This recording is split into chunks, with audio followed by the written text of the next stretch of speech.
গ্রীষ্মকালীন সবজিগুলোর মধ্যে অন্যতম একটি হচ্ছে লাউ চাষ।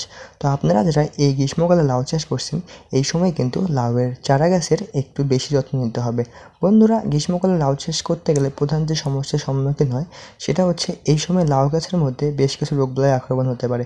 তার মধ্যে অন্যতম হচ্ছে এই সময় কিন্তু আপনাদের গ্রীষ্মকালে দেখবেন যে লাউ গাছের পাতাগুলো কুঁকড়ে যাচ্ছে এবং গাছের গ্রোথ কিন্তু অনেক কম।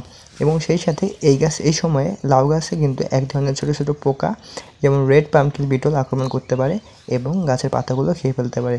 তাই অবশ্যই আপনারা এই সময় আপনাদের গাছের মধ্যে ক্লোরোপাইরিস প্লাস সাইবারমেথ্রিন গ্রুপের কীটনাশক যদি প্রতি লিটার পানিতে 2 ml নিয়ে এবং সেই সাথে অবশ্যই আপনারা মাকড়নাশক যেমন থিওভিট বা অন্যান্য সালফার যেগুলো আছে সেগুলো প্রতি লিটার পানিতে আপনারা 3 থেকে 4 গ্রাম একসাথে নিয়ে এবং অবশ্যই সেই সাথে ছত্রাকনাশক যেমন ম্যানকোজেব অথবা ম্যানকোজেব প্লাস কার্বন ডাইজিম গ্রুপের কীটনাশক প্রতি লিটার পানিতে 2 গ্রাম যদি একসাথে নিয়ে আপনাদের গাছের মধ্যে যদি 6 থেকে 7 দিন পর পর গাছ ভিজিয়ে দেন, তাহলে অবশ্যই আপনাদের গাছগুলো সুস্থ থাকবে।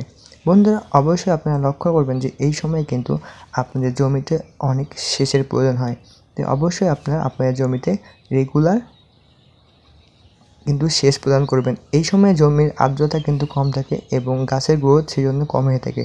তো অবশ্যই আপনারা 10 থেকে 15 দিন অন্তর অন্তর আপনাদের জমিগুলোকে ভালো মতো সেচ দিয়ে দিবেন এবং যাতে করে মাটিগুলো ভিজা থাকে।